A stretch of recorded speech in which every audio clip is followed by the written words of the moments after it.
the B gap, our nose has to be able to clear it out. Okay, we call that a big stick. We call that a big stick. The end will slant to secure the A gap. End cannot take a lateral step. He must attack at an angle that is gaining ground. We're going to talk more about 45 vertical, but he can't take a 45 vertical step because it's going to be too shallow. We don't want him going lateral either. We don't want him crossing. It's kind of one of those things where we're right here, and our eyes, we're looking for an aiming point that's going to be that guard. Versus a big stick, he's attacking A gap on any type of block besides a down block. In that case, defensive end will squeeze off the offensive guard's rear end. Now, if this guard comes down, boom, we're hauling butt off his butt. Okay, hauling tail. We're going to squeeze it all in. We don't have to cross face because we secure the A gap with the offensive guard. Okay? Now, if he was to fan block outside or pass protect, we're working A gap still because we know the bat or a dog or someone's coming in that B gap. We have to clear it out. Okay? And if he zone steps or reach steps us, we're fine. We're still attacking. We see that guard pull out towards us. Boom, we're inside to our A gap. We're still inside to our A gap. And we're always going to have a big stick with a slant and whip type call. Okay? And there's certain blitzes that we have that our defensive linemen have to be accountable for memorizing. A lot of our storm packages, a few of our birds, you'll see our defensive end having to run a big stick. And in either case, if we had Eagle, for instance, which is telling our bat and our Mike that they're blitzing the B and C gaps respectively, he's running A, our Mike's in B, our bat's in C. These guys right here will be running, they know it's a slant, so our nose will be running as A gap, and this end will be running as C gap. Things don't change. It's only the end that's running to the center. It's the easiest way I put it for them.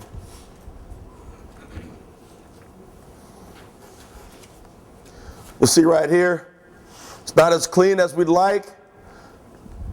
Mike Lemon right here is running a big stick. He sees the guard fan out to us. Gets his head in there, disengages great, comes off inside the A gap. Our nose is still running his A gap, and our end right here is still running.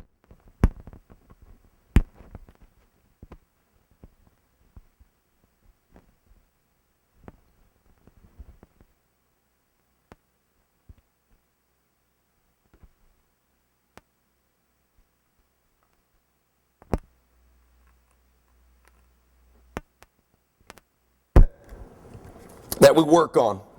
That's the biggest thing that we work on, because the biggest pet peeve I have is when your defensive lineman gets washed down. That's why we preach and preach and preach about getting vertical.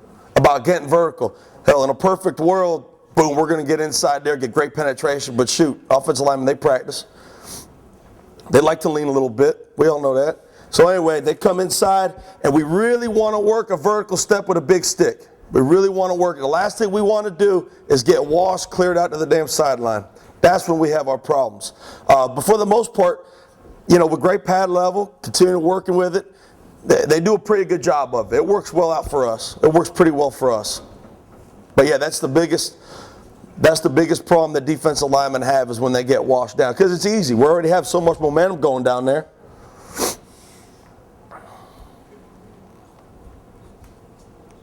He's a little late right here, and he takes a lateral step, but versus a pass right here, it's going to be a screen. Boom, he's working his A gap. See it better right here.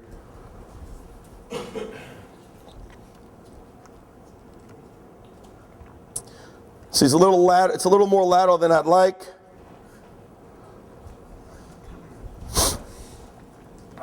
But the biggest thing is that he's working in there, keying that guard. He sees the guard block out. Boom, he knows he's inside. This is our Eagle stun, our Eagle blitz we were talking about earlier. Eagle blue. That's actually a pinch, I think. Tornado.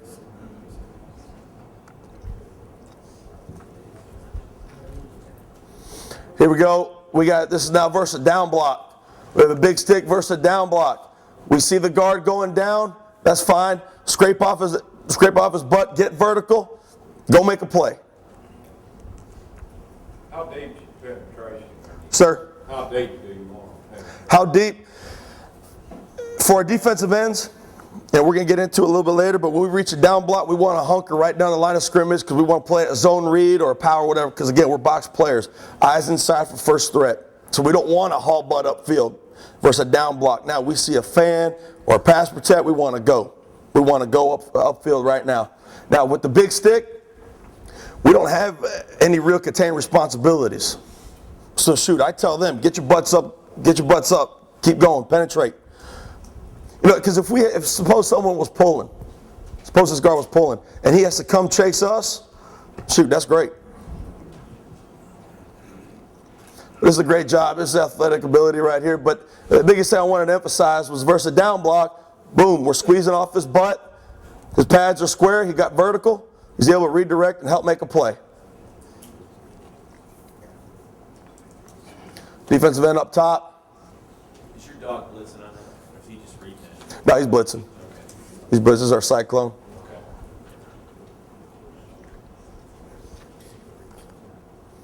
Okay, pinch, another movement we have. Pinch, ends will perform a B-gap charge, nose will slant to the strong A-gap. That's our basic rule going into the season. Okay?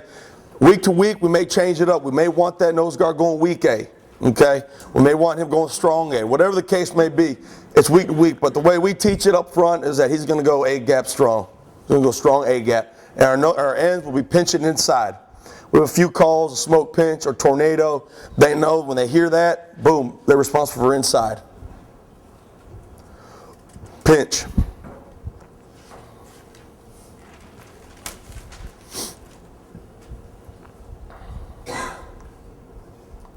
We're pinching at the ends, come in our B gaps. Our nose guard right here will be working in his A gap.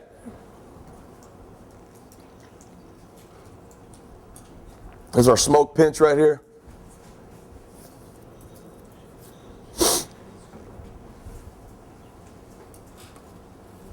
Tori does a great job of recognizing the screen. He sees a whole bunch of guys going to attack. He redirects and goes makes a play.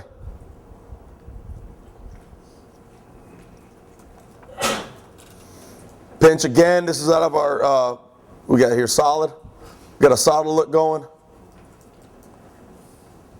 Maybe heads. Pinch it inside. In our heads front, excuse me.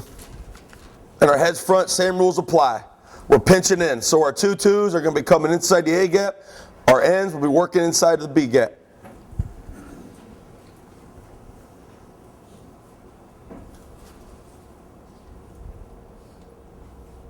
Does when your head's front, the walk down backer, does the bench apply to him also?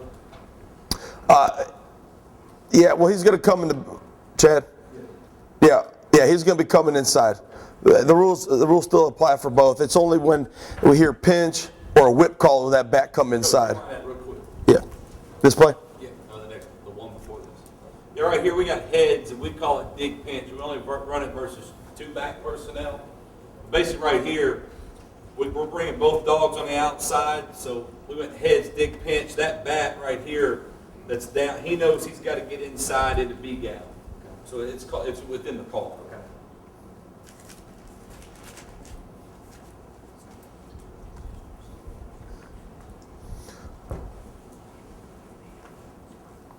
This dig pinch out of base ends up coming inside. Our dogs are hot off the edge. Now, one thing we try to preach is keep it outside. When you're an outside player, you got to keep contained.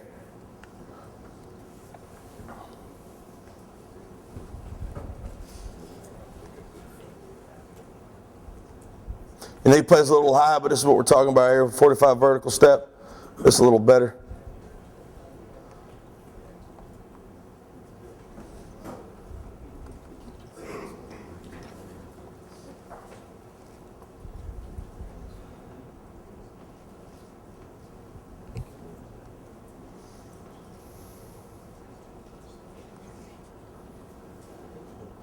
You know, with all the different type of movements we have up front, you know, when a team watches us, it probably looks like a whole lot of stuff we're doing, and it is for the most part with the linebackers and our dogs. But up front, it's simple. I think a lot of high school teams, a lot of colleges run it because it's simple. It always helps to have great athletes or whatever, but I mean, the scheme is there. Do you guys stem at all? One front? Yeah, we have. We messed around with a little bit up front. That's something I think that we need to work on throughout the whole entire year. It's not something that we just put in for, a weekly thing, but I love stemming. Yeah. I love stemming. It's Causes confusion. Yeah, it helps out. And our linebackers do a great job of, we have pretty experienced linebackers, coming up to a gap, and the ones that were hot would go, the ones that would drop. They did a heck of a job. So any way to keep confusion with the offense always helps out.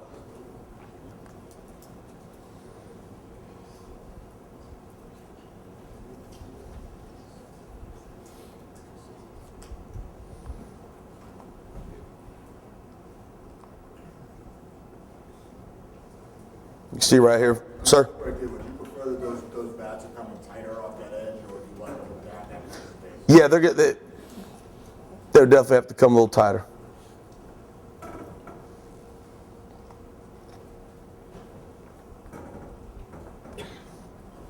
Okay, end and nose. End and nose is our drop for either an end or a nose. It's pretty simple. We have like a green nose call or red end call. It's a coverage type deal where we can still, send one of our zone blitzes in and still have a 4 under, 3 deep look. End nose calls will be called in our bench field, the right and left blitzes. When end hears the call end, the end on the blitz side will echo step, meaning he'll carry out his step for his slant or whip. Okay. We'll echo step to the call direction and drop to the 3 hole. Okay, our depth for that is about 6 yards, 6 to 8 yards. Now, if we have trips to one side, we're going to look at that 3 receiver. Okay, we always want to look for the three receiver side. That's why typically he'll drop. Our nose guard, when he drops, it's imperative for him. We had a guy that did it pretty well last year, Kenny Scoot, to sell his slant first. Because first off, we're run players. We don't want to get caught up in having to backpedal and do all that kind of stuff. Attack it. Make sure that the guard in the center, attack him. Because what's that going to help us do?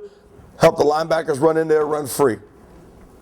When the nose hears the call nose, the nose will echo step to the call direction, then drop to the 3 hole.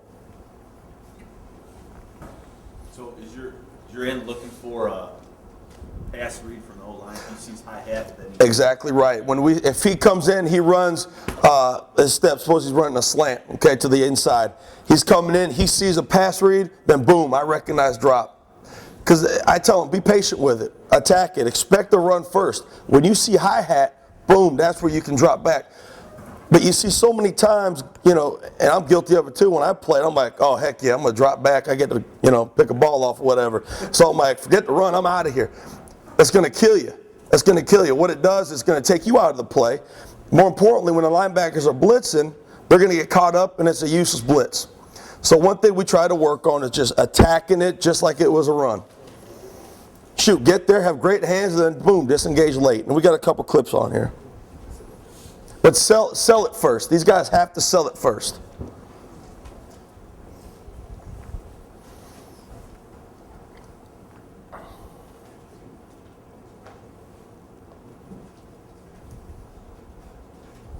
This was a call right here. I think we had green nose. Okay. Boom, he recognizes run. He has to hunker down and press back. It's a hard block for him. Because again, he's getting all excited. He gets to drop back. Well, shoot, we got to cover the run first, Kenny. And he gives up a little ground, but for the most part, he does an okay job. Not as great as we'd like, but he still fights. He recognizes the run. Here's this one here.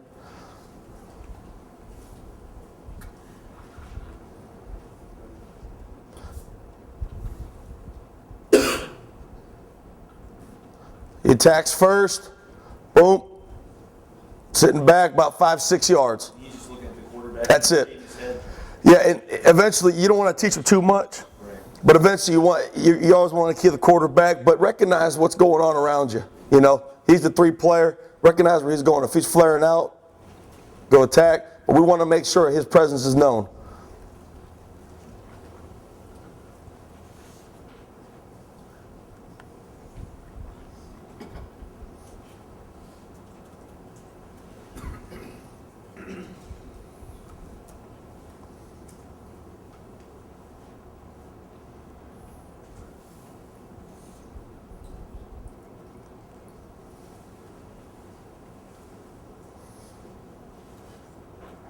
I asked, did you really think you're going to catch that?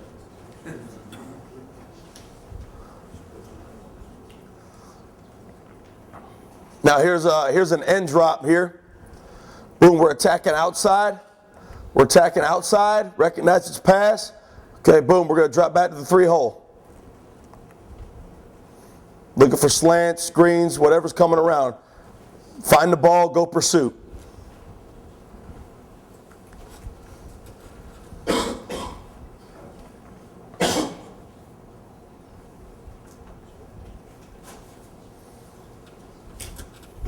It's just another way to help us get great pressure, but still have good coverage. What's the 3-hole reference to? 3-hole, our 3-player, and just our hole, and our hook, I guess it would be. Just a hook player.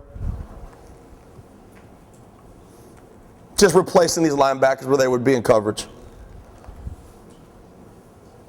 Your linemen are really athletic, it appears to me. Is that one of the things you look for?